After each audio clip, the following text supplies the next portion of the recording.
हर एक व्यक्ति ना अलग अलग होता है। जेंट्स का जो थॉट प्रोसेस अलग होता है, लेडीज का थॉट प्रोसेस थोड़ा अलग होता है। आप जब आते हैं एक दूसरे को कंप्लीट करने के लिए आते हैं, ना कि एक दूसरे से कंप्लेन करने के लिए, कॉम्पीट करने के लिए। लेकिन जब शादी होती है ना, तो हम थोड़ा 1 साल 2 साल ही एक दूसरे के पॉजिटिव चीजों को देखते हैं, उसके बाद हम निगेटिव देखना चालू कर देते हैं। और इसके पीछे रीजन आप जिम्मेदार नहीं हो, आपका पालन पोषण, आपको एनवायरमेंट, आपका ये जो मिला वो उसकी वजह से होता है।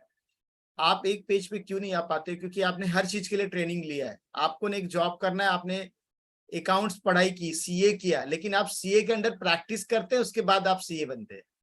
आप डॉक्टर होते हैं, एक डॉक्टर के अंदर प्रैक्टिस करते हैं, फिर आप डॉक्टर बन के काम करते हैं। लेकिन जब आप हस्बैंड वाइफ बनते हैं, किसी किसी हस्बैंड वाइफ के नीचे प्रैक्टिस करते हैं क्या? देखते हो कैसे रहा, क्या किया? कोई प्रैक्टिस करता है? खुद जाके एक्सपेरिमेंट करते हैं ना। अंडरस्टैंड करो, मैं ये ऐसा नहीं बोल रहा हूं कि प्रैक्टिस करना, प्रैक्टिस इन द सेंस आपके पास सामने वाले का ब्रेन मैप ही नहीं है, आपके पास सामने वाले का जो है ना थॉट प्रोसेस ही नहीं है। जेंट्स कैसे काम करते हैं लेडीज को पता ही नहीं, लेडीज किस तरह से सोचती है, काम करती है, वो जेंट्स को पता नहीं। ठीक है। अब ज्यादातर बार क्या होता है कि लड़की कितनी भी पढ़ी लिखी हो, शादी की है, बहुत होशियार थी, पढ़ाई लिखाई की, उसने टॉप किया, सब कुछ किया, लेकिन जैसे ही शादी हो गई ना, तो उसके परिवार वाले उसको बुद्धू समझते हैं। क्यों? अभी भाई वो पहली बार वो उसका शादी, कभी बेटी थी, वो कभी थोड़ा बहू थी, वो कभी बहू थोड़े थी। लेकिन वो लड़की का क्या गलती है? वो पढ़ाई के लिए 2 4 5 लाख रुपया खर्चा कर देगी, लेकिन अच्छी बहू बनने के लिए, अच्छी बीवी बनने के लिए वो 50,000 खर्चा नहीं करेगी। काउंसलिंग ही नहीं ले सकती है। बीमारी हो गई ना कुछ, उसके लिए लाखों रुपया खर्चा कर देगी, लेकिन मानसिक रोग हो गया ना, उसके लिए नहीं खर्चा करेगी। जेंट्स तो फिर भी कुछ लोग कर लेते, बहुत सारे लेडीज लोग नहीं करते। उनको लगता है ये बहुत छोटा मोटा प्रॉब्लम है, सर दर्द हो रहा है ना, मानसिक तकलीफ है ना, 5 साल झेल लेंगे, उसके बाद ठीक हो जाएगा। कुछ लोग सोचते हैं बच्चे हो जाएंगे ना फिर ठीक हो जाएगा, फिर कुछ लोग के बच्चे होने के बाद भी ठीक, सोचते हैं बच्चे बड़े हो जाएंगे ना तब ठीक हो जाएगा, बच्चों की शादी हो जाएगी तब ठीक हो जाएगा। कभी ठीक नहीं होता है। हमारे पास ऐसे लोग भी है जिनके बच्चों की शादी हो गई है, 25 30 साल से रिलेशनशिप वैसे का वैसे ही रहा। लेकिन अगर उसके ऊपर जब काम किया तब ठीक हो गया। काम करना पड़ेगा कभी भी ना, आपको अंडरस्टैंड करना पड़ेगा, काम करना पड़ेगा। जिंदगी टाइम पास नहीं करती है। जिंदगी आपको ना, जिंदगी आपको हमेशा सबक सिखाएगी, लाइफ हमेशा सबक सिखाएगी। सबक कैसे होंगे? आपको लेना पड़ेगा। आपको लग रहा है तकलीफें चल रही हैं, उसमें भी आपको पॉजिटिव चीज सिखा रही लाइफ। आप सीख नहीं रहे हो, लाइफ में सब अच्छा चल रहा है तभी भी सबक सिखा रही है। आप भूल जाते हो कभी बुरा दिन भी आएगा। क्या है आपके पास? कौन गुरु है आपका? कौन मेंटर है आपके लाइफ में? आपको जिम, बहुत लोग जाते हैं, एक जिम ट्रेनर रखते हैं। बहुत सारे लोग के फैमिली डॉक्टर्स होते हैं कि नहीं? कुछ हो गया हेल्थ में, फैमिली डॉक्टर है, चलो डॉक्टर के पास। साल भर में आप डॉक्टर को कितना पैसा देते हो? 5 साल में कितना पैसा दिया जोड़ लो। लाखों रुपए आपने दिया, लाखों रुपए अपनी हेल्थ के लिए, लेकिन अपनी मेंटल हेल्थ के लिए आपको पैसा नहीं है आपके पास। क्यों? क्योंकि आपको लगता ही नहीं कि ये इंपॉर्टेंट है। देखो, आपको कोई भी रिश्ता परफेक्ट रिश्ता नहीं होता है। हर रिश्तों में कोई ना कोई प्रॉब्लम होती है, लेकिन रिश्ता को परफेक्ट बनाया जाता है। कैसे? आपको सीखना पड़ेगा, आपको एक्सेप्ट करना पड़ेगा कि मेरे पार्टनर मेरे लिए ही बना है। अगर वो टेढ़ा है, मेढ़ा है, कुछ भी है, उसको ठीक करना। रिश्ते खराब करने के लिए 2 लोग लगते हैं, लेकिन रिश्ते को ठीक करने के लिए एक ही व्यक्ति काफी है। एक चाहेगा रिश्ता ठीक हो जाएगा। रिश्ते खराब करने के लिए दोनों को झगड़ा करना पड़ेगा, दोनों को एक दूसरे को सुनाना पड़ेगा। बहुत लोग का तो माइंडसेट ही बन गया, जब तक वो सुनाएंगे नहीं अपने पार्टनर को, उनका खाना भी हजम नहीं होता है। कुछ ना कुछ उसको बोलना ही है, कुछ ना कुछ उसको सब। अरे क्या, तुम तो सबसे बुद्धू आदमी हो। अपने पिताजी और भाई को कभी बुद्धू नहीं बोला। हस्बैंड तो बुद्धू ही दिखता है हर लेडीज को उसका। तुम्हारे भाई लोग तुमको बेवकूफ बनाते हैं, तुम्हारे दोस्त तुमको बेवकूफ बनाते हैं। अरे यार क्या हो गया? अभी तक तो पढ़ाई किया, टॉप किया वो इंजीनियरिंग में बंदे ने, अब बेवकूफ था? जिंदगी भर उसकी माँ ने उसको टिफिन दिया, कैसा माँ को गलत बोल देगा वो? अंडरस्टैंड करो क्या है आपको करना है। लेकिन धीरे धीरे, जैसे माँ ने रिश्ता बनाया बेटे के साथ, और 25 30 साल का रिश्ता है, आप आइयो 2 4 साल में उतना बड़ा रिश्ता नहीं हो जाएगा आपका, और आपका उतना हक भी नहीं बनता है। आपको समझना चाहिए कि उस बच्चे से अटैचमेंट है माँ का।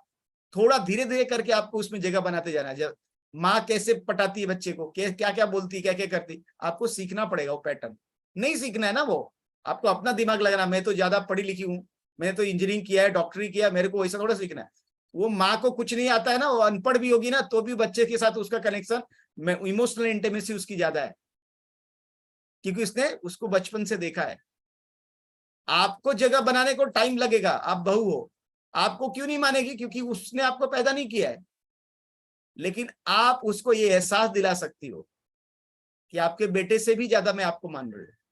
ये नहीं आपको आता है, आपको तो देखना उसने 2 बार डांटा क्यों, माँ ने 5 बार डांटा था वो नहीं याद है लड़की को, लेकिन सास ने 2 बार डांट दिया वो याद आ गया। हाँ देखा, मुझे करेक्ट कर रही, मुझे बोलती है इसको खाना बनाने को नहीं आता है, इसको ये करने को नहीं, ये तो दिन भर अपने माँ से ही बात करते रहती। मत करो फिर उसके सामने, मत करो ना, जो चीजें हैं मत करो, डिसिप्लिन में रहो। बहुत सारी बातें ऐसी छोटी छोटी चीजें हैं। देखो हर चीज में हमको क्या लगता है, गलती सामने वाले की है, कभी भी गलती आपकी भी होती है। सामने वाला गलत होता है, मैं ऐसा नहीं बोला कि नहीं होता है, लेकिन जब तक आप ना सामने वाले को गलत समझाते रहोगे, गलत मानते रहोगे, आपका कभी भी प्रॉब्लम सॉल्व नहीं होगा। आपका प्रॉब्लम उसी दिन सॉल्व होगा जिस दिन आप मानोगे कि मैं भी इसके लिए जिम्मेदार हूं, इस प्रॉब्लम के लिए मैं भी जिम्मेदार हूं, उसी दिन ये समस्या का समाधान मिलेगा। दूसरा, इस समस्या को मैं खुद नहीं सुलझा सकता हूं, जैसे मेरे को बीमारी होगी तो डॉक्टर सुलझाएगा, वो एक्सपर्ट है। इसी तरह जब मेरे रिलेशनशिप का प्रॉब्लम होगा, मेरे काउंसलर मेरे को ठीक करेगा। डिप्रेशन में आप हस्बैंड की वजह से नहीं है, परिवार की वजह से नहीं है, आपने डिप्रेशन को क्रिएट किया है। आपको सामने वाले की बात का बुरा लग जाता है, मुझे कोई कितना भी गाली दे मुझे बुरा नहीं लगता है, क्योंकि मैंने अपने ऊपर, कोई कुछ बोलता है उसको सुनने का पावर बढ़ा लिया है। आपको सीखना पड़ेगा, समझना पड़ेगा, आप क्यों डिप्रेशन में जा रहे हो, आपको क्यों एंग्जाइटी हो रही है, क्यों गुस्सा आ रहा है, क्यों दूसरे का जासूसी कर रहे हो। आप जासूसी करने के लिए भगवान ने आपको इधर भेजा है, दूसरे का, हस्बैंड का या वाइफ का, या उसके कर्मों को आप काटेगो। आप अपने हस्बैंड के लिए सांस ले सकते हो क्या, हस्बैंड के लिए खाना खा सकते हो आप खाना खाओ और हस्बैंड को लगेगा, ऐसा होगा? आप सांस लो और हस्बैंड को हो जाएगा, तो उसके कर्म आपको इफेक्ट नहीं करेंगे, जो जैसा करेगा वैसा ये करेगा, लेकिन उसको आप ठीक कर सकते हो, उनके ना अपने हस्बैंड के माइंडसेट को, थॉट प्रोसेस को आप ठीक कर सकती हो। आपके पास वो पावर है, आपके माइंड में वो पावर है। अगर आपने अपने आप को ठीक कर लिया और जो बताया जाएगा उसको फॉलो कर लिया, आपका हस्बैंड ठीक हो जाएगा, आप कनेक्ट करके ठीक कर सकती हैं। लेकिन आपको लगता है अरे सर कैसा हो जाएगा, मेरे करने से मेरा हस्बैंड कैसे सुधर जाएगा? सुधर जाएगा। दोनों शिव शक्ति का देखा ना, हर एक इंसान अर्धनारीश्वर का रूप में भगवान शंकर ने इसीलिए लिया था, वो दिखाने के लिए। हर एक स्त्री में पुरुष भी है और हर एक पुरुष में स्त्री भी है, अगर आपको और दोनों का माइंड कनेक्ट होता है। पति पत्नी ऐसे नहीं बनते हो, वो नमूना आपके लिए बना के रखा गया था, जो है हर एक पार्टनर जो है ना आपका, वो एक नमूना है, वो आपके लिए ही फिट है, टेढ़ा या मेढ़ा है जो भी है, आपको उसको ठीक से ऑपरेट करना नहीं है, आपने उसकी प्रोग्रामिंग नहीं सीखी। आपके पास है आईफोन और आप एंड्रॉइड के जैसे चला रहे हो, कैसे काम करेगा? आप रह रहे हो इंडिया में और भाषा बात कर रहे हो चाइनीज, समझ में आएगा? या चाइना में जाके हिंदी में बात करो, कोई सुनेगा, समझेगा? आपका पार्टनर को आपका लैंग्वेज ही समझ में नहीं आता है, कौन सिखाएगा ये? क्या, कहां से सीखोगे आप बताओ? कौन है आपको सिखाएगा? आपके माँ बाप? आपके माँ बाप और आपके परिवार के लोग तो और झगड़ा बढ़ा देंगे। लिख लो, उनकी से एडवाइस लिया ना, आपका घर टूट जाएगा। वो 1 साल के बाद टूटने वाला था, 3 महीने में टूट जाएगा, क्योंकि वो तो उनके लिए उनकी बेटी करेक्ट है या उनका बेटा करेक्ट है, दूसरा नहीं करेक्ट है। वो दूसरा बहू करेक्ट ही नहीं होगी, करेक्ट बेटा होगा। और बेटी के लिए मेरी बेटी करेक्ट है, उसका पिताजी, उसके मायके वाले बोलेंगे मेरी बेटी करेक्ट है, मेरा दामाद खराब है। हमेशा दामाद ही खराब रहेगा, ये फैक्ट है। और वो घर लड़कों का या लड़कियों का घर उसके माँ बाप तोड़ रहे हैं। बेटी को कुछ हो गया, बोलेगा बेटी तू घर पे आ जा, सास परेशान कर रही है, आ जा मेरे पास, खाने के लिए कोई कमी नहीं, आ जा तू रहे इधर ही, 6 महीना इधर ही रहे। क्या करेगी वो लड़की? हाँ मम्मी बोल रही चलो जाते, ये तो इधर सब परेशान कर रहा है। इससे बहुत सारे पॉइंट्स है, बहुत सारी चीजें हैं। आपको अपने रिश्ते का वैल्यू करना है। आपका रिश्ता है ना, ये सोना से, हीरा से भी कीमती है। जिस दिन ये बात आपको समझ में आएगी तब आप कदर करोगे। आपको ये बहुत मामूली लगता है। और सबसे इंपॉर्टेंट है आपका पति पत्नी का रिश्ता। आपके माँ बाप से 20 साल ज्यादा चलने वाला ये रिश्ता, आपके माँ बाप के साथ जितना रिश्ता निभाओगे ना, उससे 20 साल ज्यादा ये रिश्ता चलेगा। तो माँ बाप का रिश्ता निभाना इंपॉर्टेंट है, लेकिन उसके बाद अपने पति का या अपनी पत्नी का रिश्ता निभाना उससे बड़ा है। और ये लोग क्या करते हैं, जो 20 साल का रिश्ता है उसके लिए 40 साल के रिश्ते को छोड़ देते हैं। नहीं नहीं नहीं, मेरे माँ बाप एकदम करेक्ट है। हाँ ठीक है, माँ बाप करेक्ट है, लेकिन माँ बाप के साथ पत्नी जो आई, पत्नी का भी जिम्मेदारी है, उसका भी करना चाहिए। दवाई लेना पड़ेगा, खांसी आ रही, दवाई नहीं लोगे तो जाएगी नहीं खांसी, ड्राई हो जाएगी, फिर ड्राई खांसी के लिए सिरप लेना पड़ेगा। खांसी बंद हो जाएगी, आपको लगेगा खांसी खत्म हो गई, लेकिन वो ड्राई हो गई, ड्राई कफ अंदर जम गया, बाद में उसका टेस्ट करोगे और बड़ा प्रॉब्लम हो जाएगा।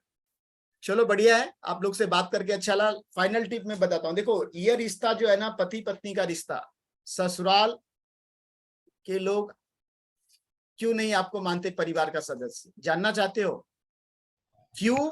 क्योंकि लेडीज लोग के बारे में बता रहा हूँ, लेडीज लोग अभी तक अपने मायके को ही अपना घर मानते हैं, इसलिए ससुराल वाले भी आपको अपना घर वाला नहीं मानते। क्योंकि आपको पूछे आपका घर कहाँ है, वो अपने मायके को अपना घर बताती है। लेडीज लोगों को पूछे आपका घर कहाँ है मैडम, अरे वो मेरा मम्मी का घर है ना, वही मेरा घर है। अरे वो मम्मी घर नहीं, तुम्हारा घर है, तुम्हारा घर अभी तुम्हारा पति का घर हो गया। ये पहला। तो जिस दिन से आप अपना इस घर को अपना घर मानोगे, इस घर को अपना घर कब मानोगे, यहाँ के बारे में कंप्लेन नहीं करोगे, यहाँ की चीजों को एक्सेप्ट करना लगोगे, और बार बार अपनी माँ से बात नहीं करोगे।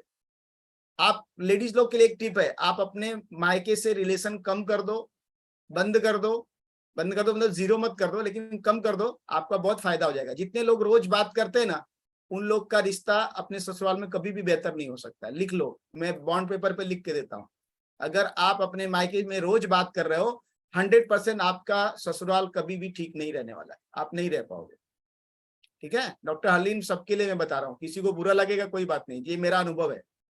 और दूसरा बात, जेंट्स लोग के लिए बताता हूं, अगर आपको अपने परिवार को अच्छा रखना है, अपने पत्नी के माँ बाप का अपने माँ बाप से ज्यादा सम्मान करो। अगर ये नहीं कर पाओगे, आप हमेशा स्ट्रगल करोगे, हमेशा आप लाइफ में कुछ भी आगे नहीं बढ़ पाओगे। जिस दिन अगर आप शादी करने जा रहे हो ना, हर जेंट्स लोग को बोलता हूं, आप तैयार रहो। अगर आप 4 माँ बाप को संभालने की पावर है तो ही शादी करो, नहीं तो मत करो। वो गलत हो सही हो, वो भर रहे हैं, कान भर रहे हैं, ये भर रहे हैं, बोलते मेरा बीवी को ना मेरे उसके माँ बाप ही बिगाड़ देते। अरे भाई, वो शादी तुमसे बिगाड़ने के लिए किया क्या? तुम ही नाटक करता है इसलिए वो बिगाड़ रहे हैं। तुम नाटक बंद करो अपना, उसको ताने मारना, मायके में ये करना, ये नहीं लेके आती, वो नहीं लेके, बंद कर दो। वो माँ बाप को सम्मान करो। आप अपनी बीवी से रिश्ता अच्छा चाहते हो, उनके माँ बाप का उससे ज्यादा सम्मान करो। बात करो कभी कभी, महीने में एक बार, रोज मत बात करो आप। दामाद लोग को अपने सास ससुर से महीने में एक बार एटलीस्ट, कैसे मम्मी क्या हाल चाल है, सब ठीक है, हाँ ठीक है ठीक है, मेरी वाइफ बहुत अच्छी से रह रही है, थैंक यू वेरी मच, आपने इतना अच्छा मेरे को पत्नी देने के लिए, थैंक यू बोलो उनको, ग्रेटिट्यूड करो। देखो, और वो दामाद का इतना तारीफ करेंगे, बेटी को बोलेंगे, बेटी ने कुछ फोन किया और बोले अरे दामाद मेरा सही है, इतना अच्छा केयर करता है, मेरा फोन करते रहता है, तू बोल रही है ऐसा कर रहा है, कुछ नहीं करेगा, आपकी साइड लेगी उसके बाद। लेकिन आप उल्टा करते हो, गाली दोगे, ये तो कहाँ से आ गई, इसके माँ बाप ही खराब है, ऐसा बोलते रहते हो, क्या होगा फिर?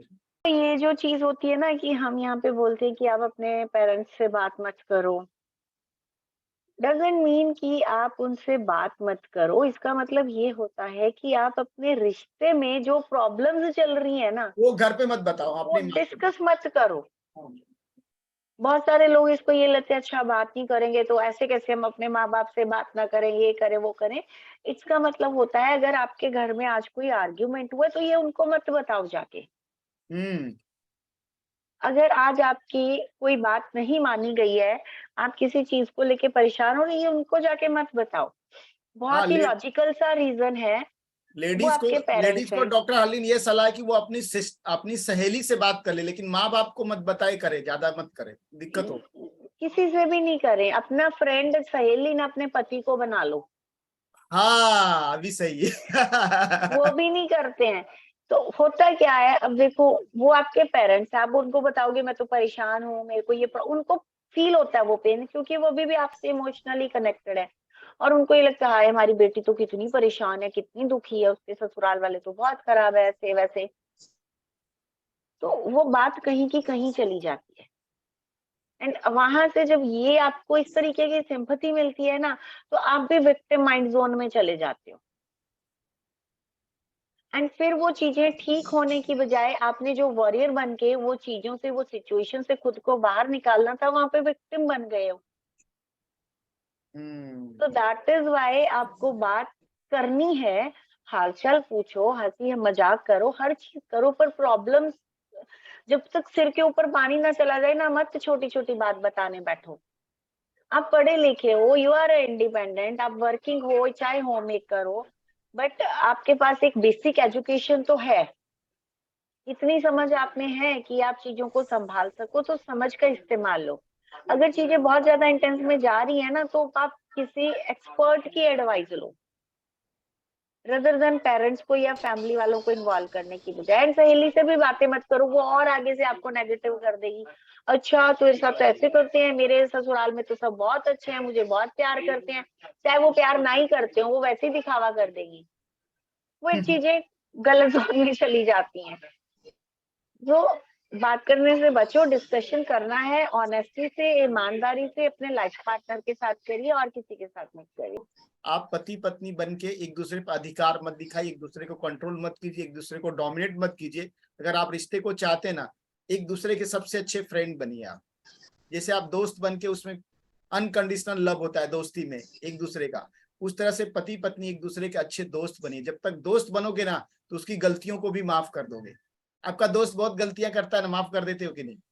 जब आपका पार्टनर भी कुछ करेगा ना, आप माफ कर पाओगे। और जब आपके अंदर फॉरगिवनेस जब तक नहीं आएगा ना, आप लाइफ में कभी भी सक्सेसफुल नहीं हो पाओगे। पहली बात फॉरगिवनेस। दूसरा बात, लाइफ में ना भगवान हर व्यक्ति को एक अपॉर्चुनिटी देता है चीजों को ठीक करने के लिए। डिवाइन गाइडेंस आता है, लेकिन लोग उसको समझ ही नहीं पाते। बहुत लोग को लगता है कि हम अचानक से आ गए बी आर रिकनिंग। नहीं, ये कोई किसी का डिवाइन गाइडेंस था जो आपको बी आर रिकनिंग में भेजा। वो मैसेज दे रहा है दो चार, कुछ लोग बोले हम 4 बार आके अटेंड किए, लेकिन आपने रिश्ते को ठीक नहीं किया, तो इसका मतलब आपके लिए रिश्ता इंपॉर्टेंट है ही नहीं। अगर आपको ठीक करना है तो आपको क्या करना पड़ेगा? आपको जो गाइडेंस मिला है उस पे फॉलो करके, उसमें टाइम एनर्जी और पैसा लगा के अपने रिश्ते को ठीक कर लिए। नहीं तो आने वाले टाइम में आप कितना भी पैसा लगा दोगे, रिश्ता ठीक नहीं हो पाएगा, कितना भी पैसा लगा दोगे। ठीक है, तो अभी टाइम मिला है, उसको कर लीजिए।